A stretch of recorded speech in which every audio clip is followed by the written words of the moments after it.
wrong with the audio.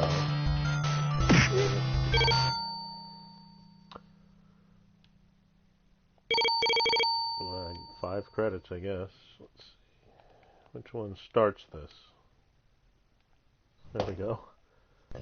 Alright, with this game, it's pretty much using elbow punch. And, I'll play it 1 or 2 times. Go back to the nerd. AVGN. Angry Video Game Nerd.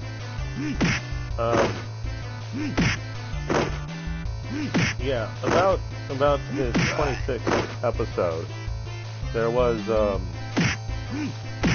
what was he doing? 32X. Sega 32X. And, he put it as succinctly as he could. It looks like the thing is on life support or getting, the Genesis is getting gangrene. And it's true. As brutal as that sounds, it's absolutely true. Because, yeah, elbow room, yeah, that's, now I'm laughing. So anyways, about the Nerds, 26th episode, about how it vulgarly, but honestly looks like, yeah, the Genesis was getting gangrene in both its holes. Oh, by the way, there's like no other way to play this game but elbow punch. I could, I doubt I'm gonna do it today, but when I was a kid in the arcade, I could actually play this through with 1/4 using elbow punch. See, like that kind of hit. That's just rustiness. Now I have, no, I don't own Beyblade Kids. Let the Nostalgia Critic deal with that one. Oh, look at it. I am rusty at this game. The control scheme's a little weird.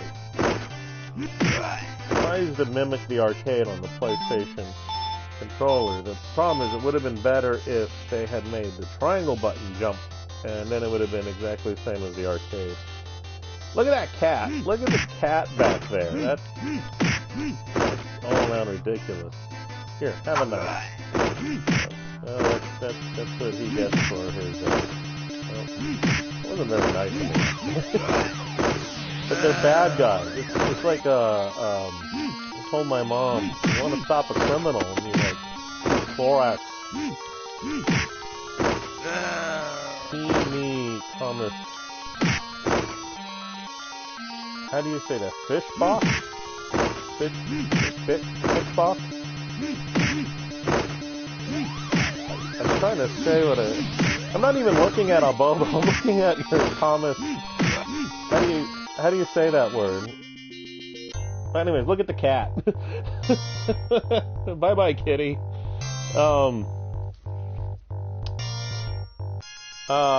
What's his name? Yakumo at RetroCore. He likes the Sega Genesis, or Mega Drive in his case, version of this game. I play that on my Nomad. Like, actually, the cartridge is sitting right in front of me because I've been meaning to do. So instead, I'm doing this. Instead of using the Genesis version, I'm using this. Is it just me, or like in the NES version of this game, the box here beatboxes? Oh, I missed him. Oh, you. Hey, look, real men wear pink. Yeah, I'm really talking about the nerds. Whoa! Mark Pierre. Is that a YouTuber who wears glasses? I think that's a YouTuber who wears glasses. Fisk Bosch. You know, I have a German last name. I should know how to say German last names. Alright,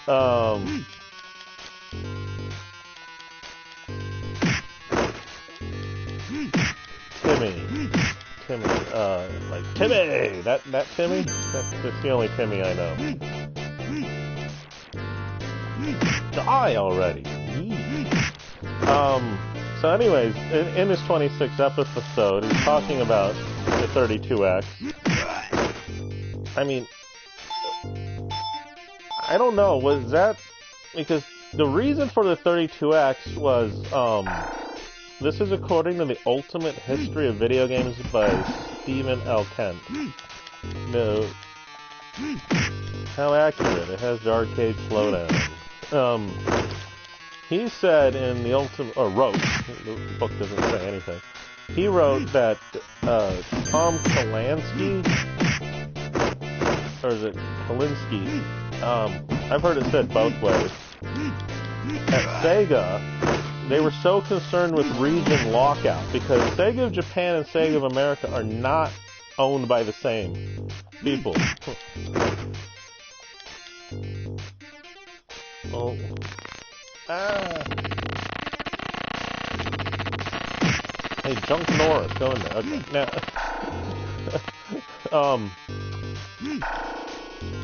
Now, I know the character's name is William. Oh, here comes Jeff. I got a fly bugging me.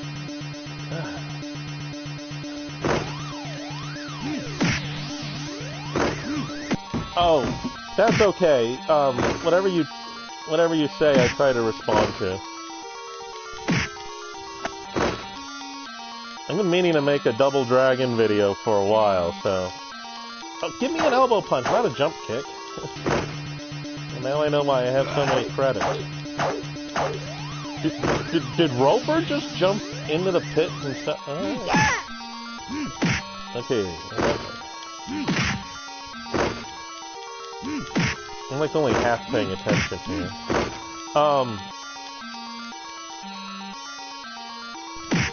What in the hell was I going to say?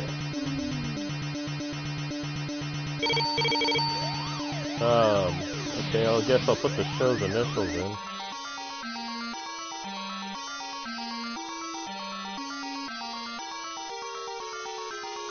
Oh, don't send me to the beginning.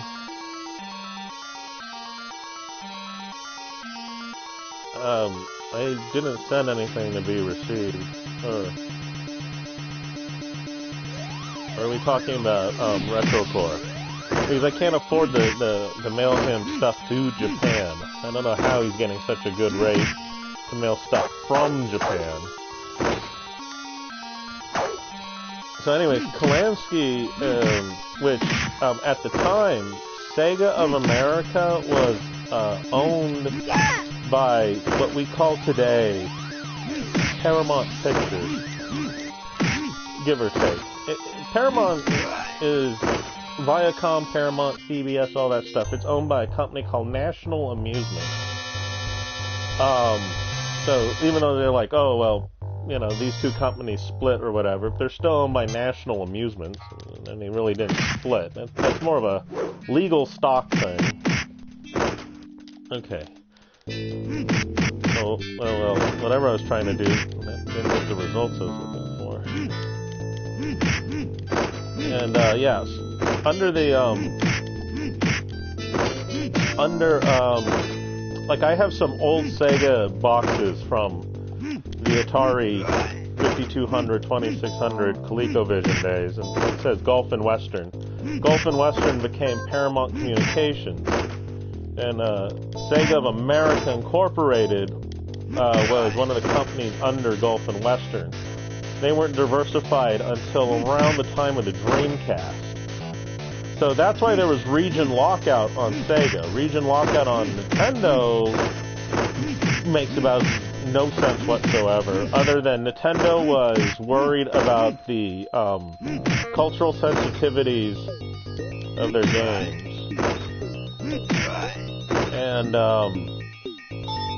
yeah, there was actually a brief time, I actually found this in a Sega Visions blurb, that for like, just like Ted Turner for a month, I was born in Texas, for, just a month, Sega was gonna buy, technically kind of owned MGM, but the debt load was too large, so Krikorian could not, again, for the umpteenth time, get rid of it. But if you've seen the game Wirehead, that's one of the projects that survived this little tiny Sega owns MGM for 30 days thing. Unlike Turner, though, yeah, I got WCW footage just waiting, but I'm like nowhere near editing it yet. Unlike Turner, though, Sega didn't run off with anything, so. But that explains the region lockout, and that's why the 32X was made. It was going to be the ultimate region lockout, and then Polanski thought, oh, well, wait a minute, you know, people are doing all this upgrade stuff to their personal computers and Macs and so forth and so on, then, you know, why can't we do it here? That's great in theory, but it made Sega of Japan jealous, and their goal was to destroy Tom under all and every possible circumstance that they could get. And more or less, I don't know. It's whoa. I should know if Bobo was there. And well, that's what led to that.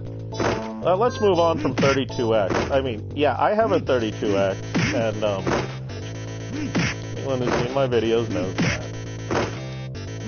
Okay. I actually have this same version of the game on Xbox 360. In fact, I find it worth the money to buy a lot of the games from 360 or PS3 over on PS4, just so I can do what I'm doing right now. Alright, let's see. The next episode that AVGN covered was Silver Surfer.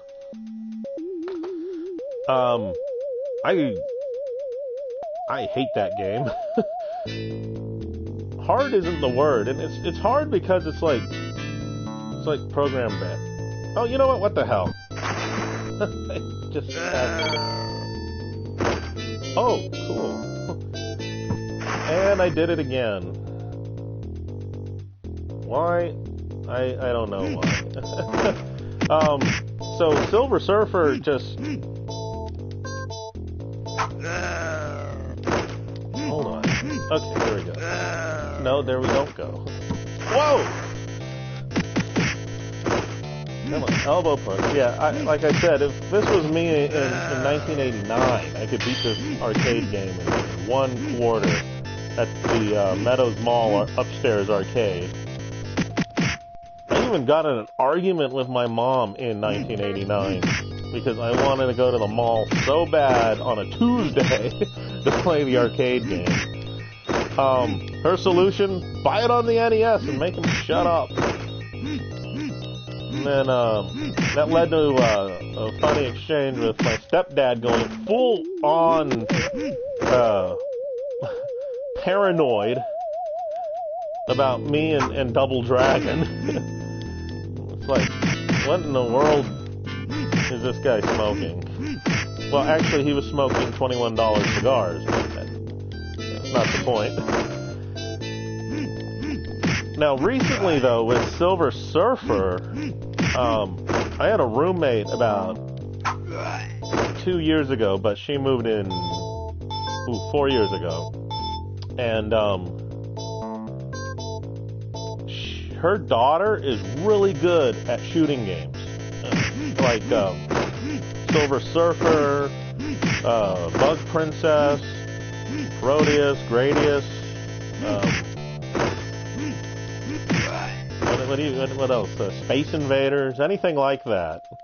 She has this ability, like, I took Bug Princess 2 Black Label, put it on God mode on my old iPhone,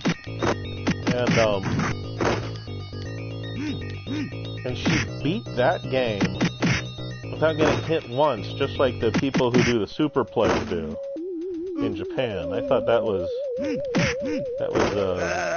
really interesting. Yet, when I tried to play Double Dragon with her, that ended in a disaster. She was playing Doom on the 32X, if we want to address that. She was doing quite well. footage got flagged for copyright for some reason, so I had to remove it.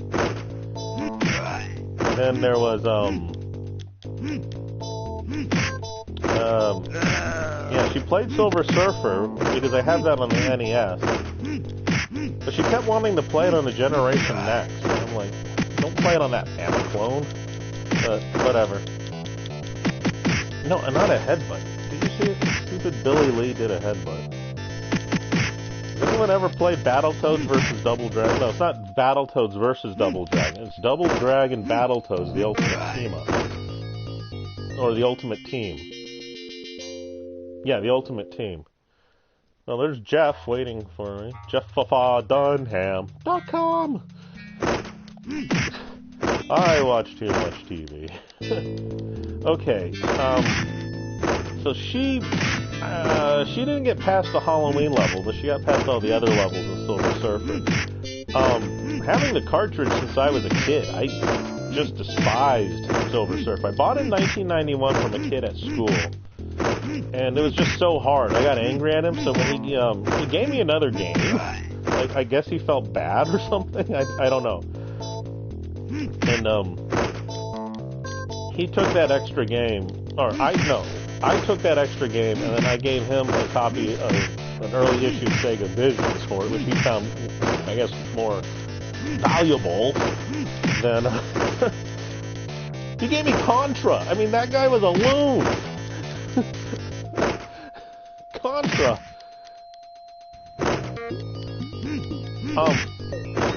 The last time I played the arcade machine of Double Dragon, not counting these MAME versions, was on a cruise ship in 1991. And look, finally a moon drawn right. Well, that was unintentional. Okay. Let's move on from Silver Surfer here. And, Die Hard. I'm going to tell people this. I don't have any experience with the Die Hard, but I think there's a better review than AVGN, and that's by Kim Justice. Just type in Kim Justice Die Hard. And Kim does a better review of Die Hard than the nerd does, I feel. That's just my opinion. Other than that, I have no opinion. I've never played Die Hard. My only exposure to it is both their videos and the article in Nintendo Power. I love the Die Hard movie. Yeah, that's the reason I talk like a sailor most of the time. Actually, I blame a different Bruce Willis film for the reason I talk like a sailor. And that would be The Last Boy Scout. And that would have been okay, where's the green Albobo? There he is. I never understood why he's green. Like, is he looks like a green Mr. T. He doesn't look like... I mean, I'm sure this character might have a different name or something, but he's a green Mr. T. He's not... Actually, I believe there's Albobo and Bolo. So yeah, I don't have any real experience with it. I'm just telling Aging Silver there is live, but you know, for people who watch this later, you know, yeah, so go ahead and go to Kim Justice for the review. The next one is Independence Day, and though he played the PlayStation version, I had this awful game on Saturn. I'm not too fond of the movie, but I like Jeff Goldblum's performance. What is this? Aha! It tricked me! Alright, let's take advantage here of invincibility. Alright. I always like that these guys are wearing yellow and blue. Or, well, he's wearing yellow and blue. I could have sworn his vest was yellow when I was a kid. But... Whoops! Accidentally inserted a credit. So, Independence Day was like really slow, and I stopped playing it on my Saturn when I bought... What did I buy? Thinking, Star Fox 64. When I... Oh, there's other moves here. Let's do a hair pull. Let's do it now. Come here, come here, come here, dude. Come here, you. Don't throw a knife at me.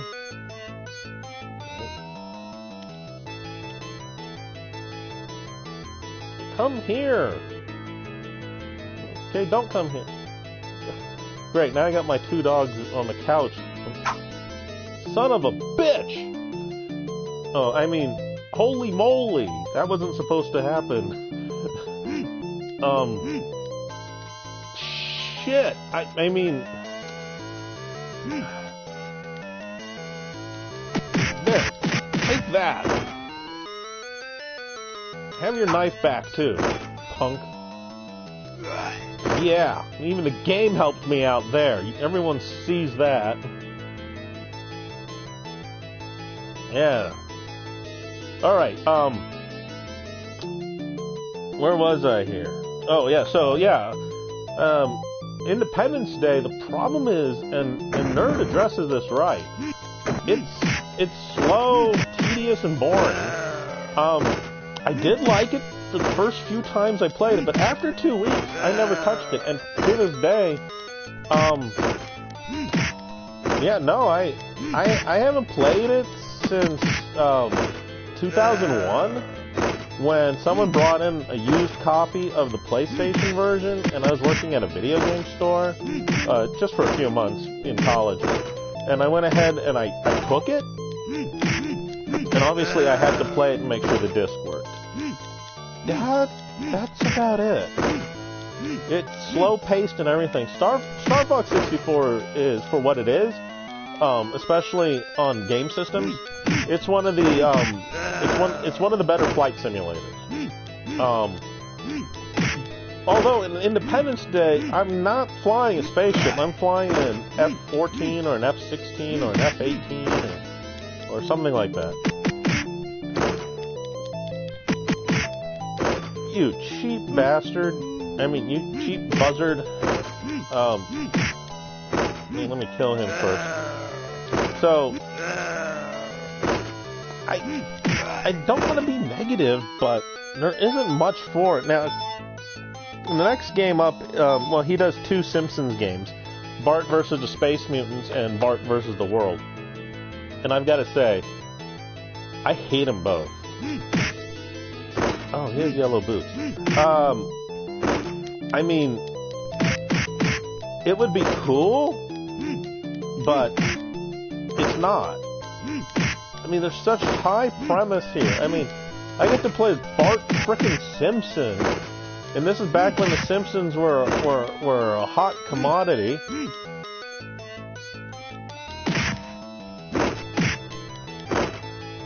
No, I don't want the... Man, this is like doing things the long way. So, I never liked that. I would go to Pistol Pete's Pizza or the Meadows Mall downstairs arcade, and there'd be a Simpsons game. No! There'd be a Simpsons game, and I liked that. You know, Simpsons the arcade game. Yeah, I would. I have that on 360, and the whole game has been posted on Grumpy Bear Plays. So, it's one of my favorite games, especially from Konami, especially from that era.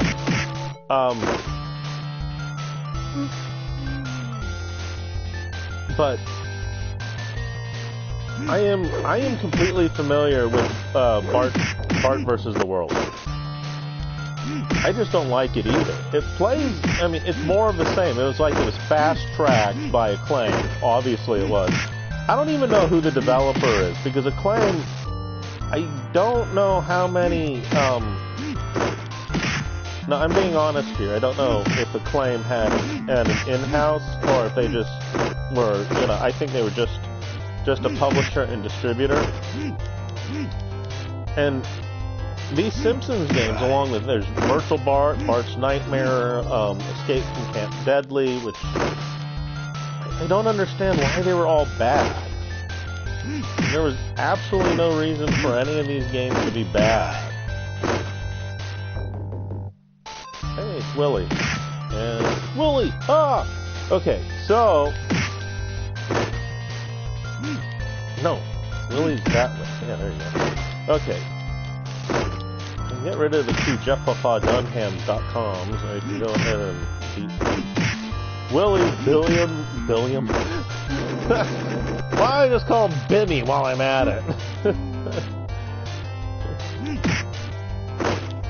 I always thought they fall funny when they get an elbow punch.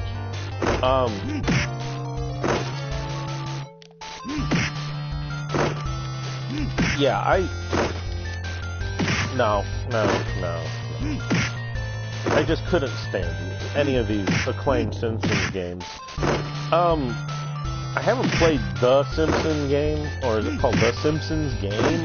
It's on Wii and 360 and stuff. I haven't played that yet. I know it's like 10 years old or something, but... Bye-bye, Jeff Papas. Alright. The next game on his list in his 31st episode is Bugs Bunny's Birthday Blowout. And I do remember, do I own that or Crazy Cat? Actually, I don't own them at all. They were my wife's games. Or are my wife's games. So, well, there's that on that. I don't really think the game is that great. But it was fun. I do remember having fun with it. I went to that Korean kid's house again. We played Bugs Bunny's Birthday Blowout all night. And then I remember he loaned me the cartridge, and me and this other kid, he had a cool house because he had like a hill in the back of his house, and there's always like a rainforest back there. His dad kept it real tropical in the middle of the desert. Yeah. So, anyways, and then me and him played it, and then I gave it back to that Korean kid, and then due to like a complete and absolute misunderstanding, somehow we ended up with Mickey Mousecapade. Mickey Mousecapade. Alright. His next episode is Atari Porn.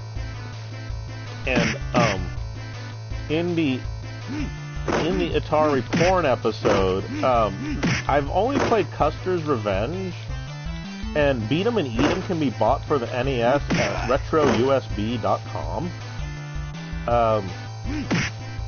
Other than that, I haven't played any of these other games, so I assume they are as Atari games are, similar to each other.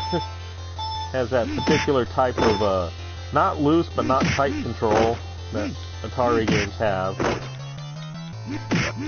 And, that's about all I can say about Atari Porn games. There's not more to go on there. The next one, his next episode didn't review a game. He reviewed a Nintendo Power. And Nintendo Power today is going strong in two different forms. One is, you have to print these one by one. PNM, Pure Nintendo Magazine. And the other way Nintendo Power is going strong is as Nintendo Force Magazine, which there's a Patreon page for. And these are purchased, it's only $30 a year, and you get all the issues. It's published every other month. It's a good read, but both of them are good reads, both Pure Nintendo and Nintendo Force Magazine. And you might have seen some videos of mine older where I'm going ahead and I'm promoting both. So I try to. To me, they're the continuation of Nintendo Power. I also have. I was also buying at the time the official Nintendo magazine from the UK, but that ended because, well, the magazine ended because Nintendo doesn't want to have anything to do with magazines. However, speaking of Nintendo Power, because I'm not really going to get it. I'm not going to critique Nintendo Power. But speaking of Nintendo Power, there's that cat again.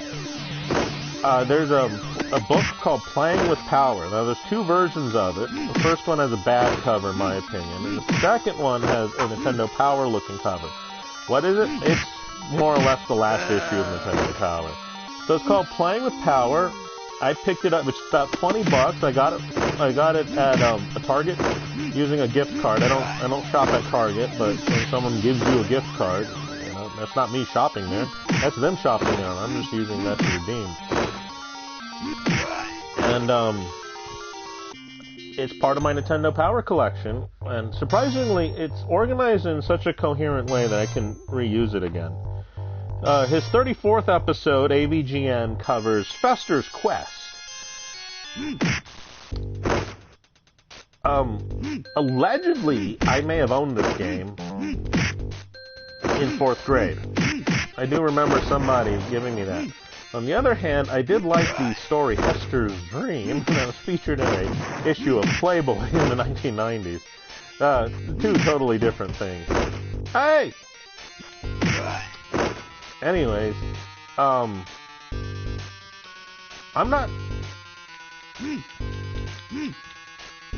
don't hate Fester's Quest, but I don't have any real fond memories of it. I do have memories of playing it.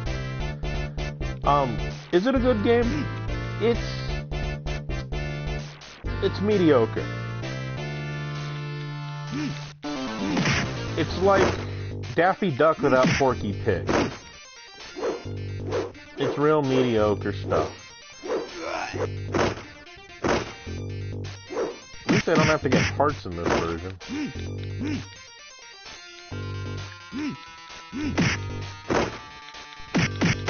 No! Come on. No. You know what? Do that. And, I don't know if I like the game. Now, he talks about a few other Atom Family games, and he doesn't cover the one on TurboGrafx CD, and that's the one I had as a kid, where the person plays as Tully. Who wants to play as Tully? I like the one playing as Gomez. There's a few other Addams Family games up. Pugsley's,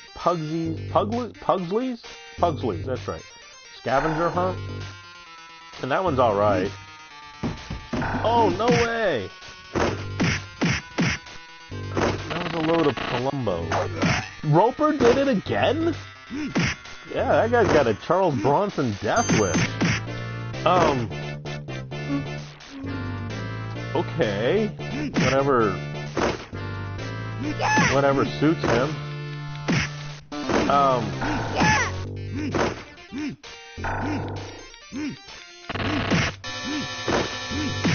Seriously, Roper, what is your deal? I find that fascinating, like watching a bad cat walk through your yard and like wreck things, and it looks at you like, meow.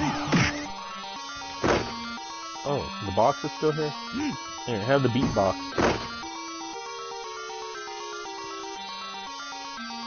The first time I played the arcade version of this game was in 87 or 88 at Scandia. It was on Rancho and Desert Inn in Las Vegas. But I only played that machine once. The machine I played the most was I did play it at Pistol Pete's, but the one I played it the most was the Meadows Mall Arcade. See, what my mom would do is she would always drop me off the Meadows Mall Arcade with $1. And that's why I became good at this game. Okay, let's not talk about Fester's Quest. I'm going to skip some episodes here. Texas Chainsaw Massacre, Halloween, absolutely no experience with those games. If they're rare 2600 games, I'm definitely, if I did have them, it would have to be because my dad bought them. So, I do not. I don't have those games. I do like the movies. The remakes aren't so bad, but they're not scary. The first Texas Chainsaw Massacre is scary. See, what I mean by scary is this could happen to you. That's what makes a horror movie effective. Both Halloween and Texas Chainsaw, yes, this could happen. The movies got silly. And by the time all these horror movies, Halloween, Hellraiser, Jason, Freddy, even Jaws, they all became action movies. Poltergeist, Exorcist, Psycho. They all became action movies. Not real well. Anthony Perkins tried his damnedest to keep that going the way it is. Now, he reviews Dragon's Lair on the NES. Never played it. I have seen the cartridge. I've seen it for rent. I've seen it for sale at KD's. Never played it. I have played Dragon's Lair in the arcade. I even own the arcade version on Game Boy Advance and my DS, and on my PSP. And I owned it on Sega CD, and I beat it on Sega CD. So take that, everybody.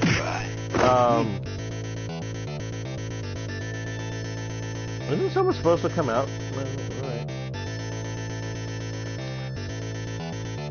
From the suburbs to the...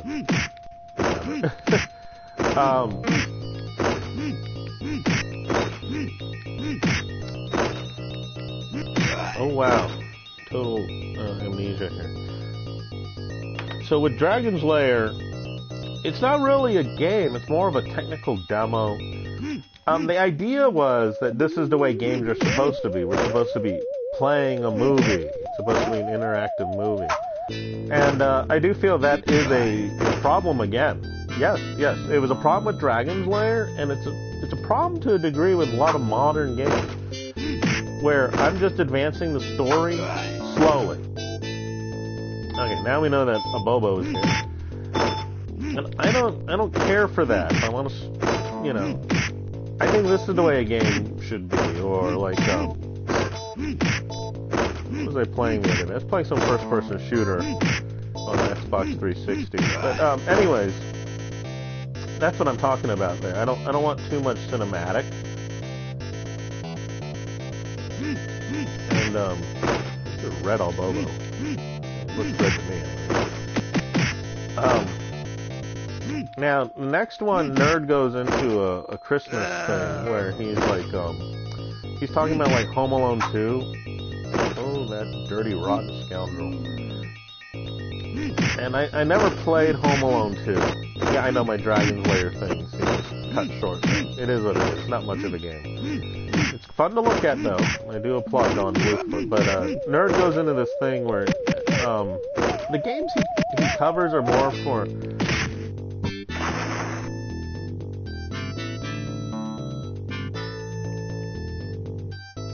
That was just stunningly odd. Kicked me like a soccer ball, and I bounced like one too.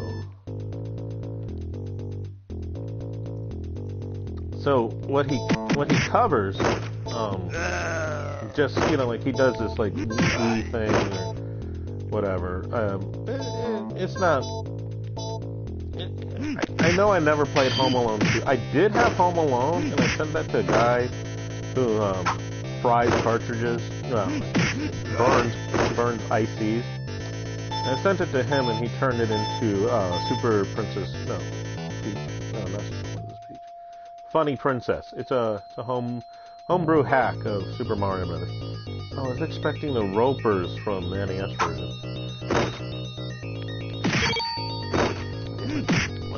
Butterfingers on some things here. Alright. So, then he talks about the Zelda timeline in episode 40. I'm not going to get into it. I enjoy each Zelda game as it is. Rambo. He talks about Rambo, and it's called Secret Command on the Wii Shop channel. If you care to buy it today, it's under Master System.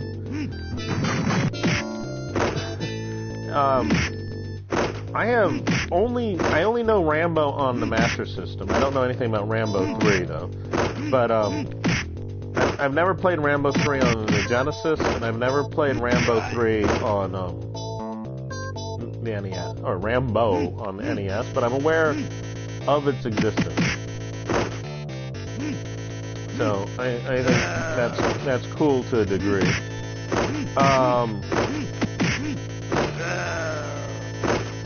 A degree, yeah. Actually, I want to talk about Dead Malls now. No, I'm just kidding. Secret Command is alright, but it's not the world's best shooter. I was actually playing it 4 years ago, like a madman. So, yeah, sometimes time flies, sometimes it doesn't. But that's about all I can say about Secret Command. I mean Rambo for Master System. I don't have any real, like I said, I've seen it for NES. It was the game that these two brothers owned, but I didn't play it because, see, what it is our scout troop went and visited them. So next up, he talks about the Virtual Boy and all the games on Virtual Boy, and I own a Virtual Boy. I found it in a box the other day. The right lens is busted. Nintendo will not repair it, although I'm sure if I did some begging and pleading, they would. Do an elbow punch. Damn you. Okay. Oh, he stopped doing an elbow punch? It's his damned PlayStation controller. I need an arcade joystick. No, I'm not going to buy an arcade joystick for PlayStation 4. Die! Die, JeffPapaDunham.com. He looks like he's got a bad, fell asleep in the tanning booth. It's just what can I really say about Virtual Boy other than it'll give you headaches. And Wario Land is the best game for it.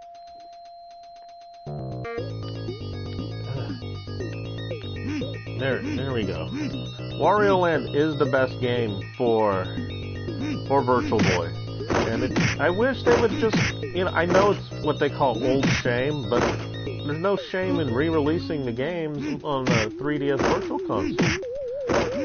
There might be some technical problems on why that can't be done, actually.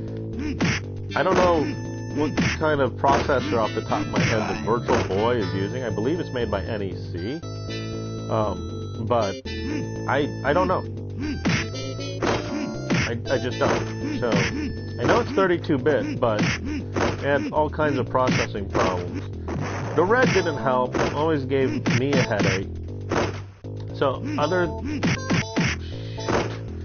than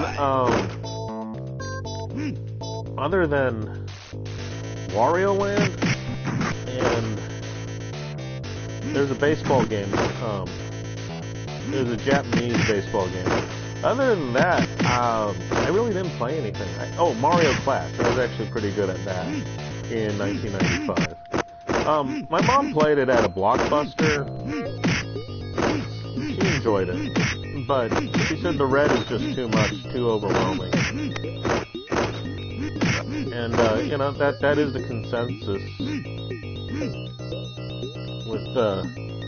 with Virtual Boy. What is he doing? He's humping the wall. I'm going to have to skip The Wizard of Oz. Never played it. Do love the Oz books. Now, I'm going to do Double Vision, Part 1 and 2. One's about the Intellivision, and the other is about the ColecoVision. Well, what we have here is, I have an INTV System 3. That's my Intellivision. And, it is what it is. I thought the Intellivision was supposed to be superior to the 2600, but, Commando in the 2600 is freaking arcade perfect. Same with Atari Warriors. And I can't say that for Commando on the Intellivision. It is not arcade perfect. As far as ColecoVision goes, I always preferred the versions. ColecoVision was the system at the time. It had the highest resolution. It could do what we thought was arcade perfect. Pitfall 2, few other games, even Atari, Centipede, to me, was better on,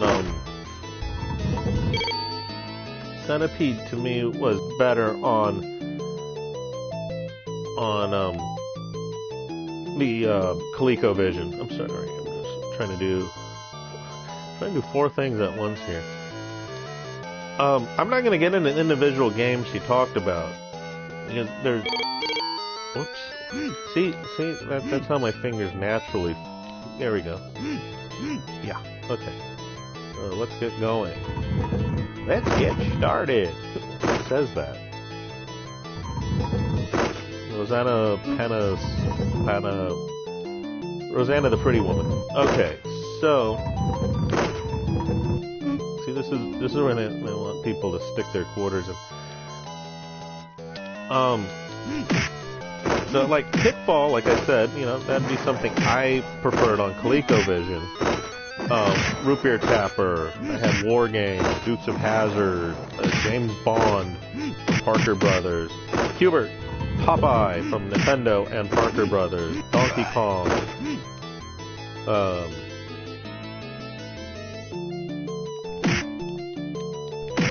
all those games. And ColecoVision has like the biggest AC adapter I've ever seen in my life. So, but my ColecoVision was destroyed. Apparently somebody pissed on it, rusting out the entire innards. Well.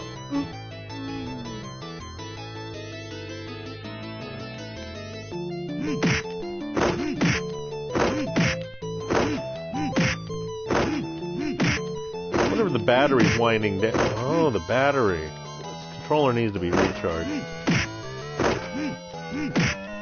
I hate that. I'd rather just change out the batteries. He talks about NES accessories and stuff like that. I actually don't want to get into that. Episode 48, he talks about the Indiana Jones trilogy. I do have Raiders of the Lost Ark on 2600. And that's about all I can say. I know you're there, Bobo. Okay. That was a dirty trick. And, I didn't know it required 2 joysticks when I was a kid. So. As far as Indiana Jones and the Temple of Doom goes, I do have the Tengen version of the game. I'm not too fond of it. I did play a lot in the arcades, though, as a child, and I really dislike everything about Indiana Jones and Temple of Doom, except for the Shanghai fight at the very beginning. I just don't like the movie. There's no other way around that. I just don't like it. I don't think it's a bad movie, but the game's mediocre. They really tried, though. Atari, whoever designed it, really tried, and I'll give him credit there. But and he talks about the Last Crusade, which is he focuses on the action game, which is the same one that's on Genesis. And there's another one by Taito that's worse. Those will be Sunday uploads on this particular YouTube channel. And then he talks about Indiana Jones' Greatest Adventures, I think that it's called. Yeah. Yeah, that's a good game. It's more like Super Star Wars than anything. And I did enjoy it. It came out during a period where Genesis and Super Nintendo were at the pinnacle, the apex and apogee of their existence. I know one of those words has to be correct in the regard I'm giving it. So, as we're wrapping up this podcast, and I don't know what happened to Aging Silver there, but it's cool. Die, dickweed. That's from Hackers. Fisher Stevens. The Plague says.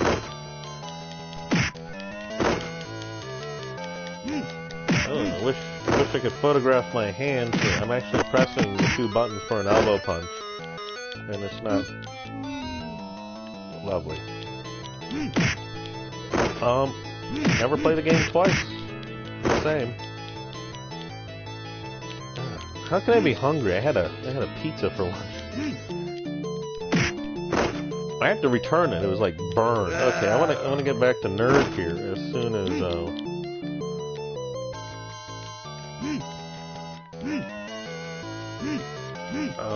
anyways, he moved. The last two episodes are Star Trek and Superman. And we're at number 50 for AVGN reviews. Or reviewing games that he already reviewed. And Star Trek, there's a bunch of Star Trek games. On Genesis I have Next Generation. I think on NES I have Next Generation. And on computer I have the 25th Anniversary, which is, I think, the game he plays on NES. I remember something about all that stuff. I'm not any good at these games, these Star Trek games. Star Wars has always had everything. Game-wise, I like to chill out with Trek. But Star Wars, I feel, has always had the better video games. After Lucas himself took control of the Star Wars video games.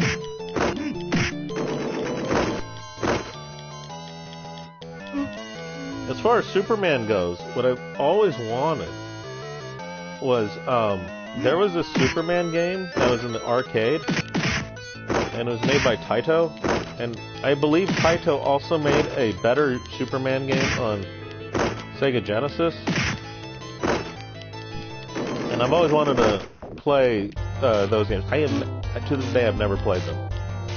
I do have the Death and Return of Superman on Genesis. I have Justice League Task Force, Injustice, all that stuff.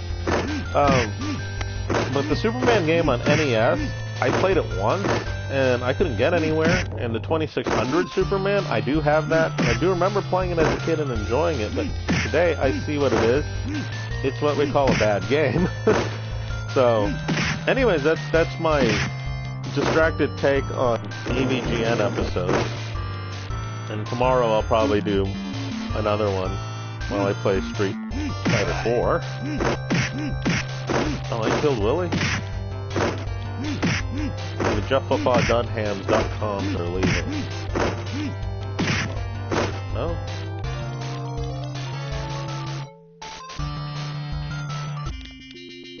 Alright. So, email coffeeforbinky@gmail.com, or you can just leave comments here like Aging Silver did. Whether or not I get back to you, that's a whole different matter. That's a whole different thing. So forth and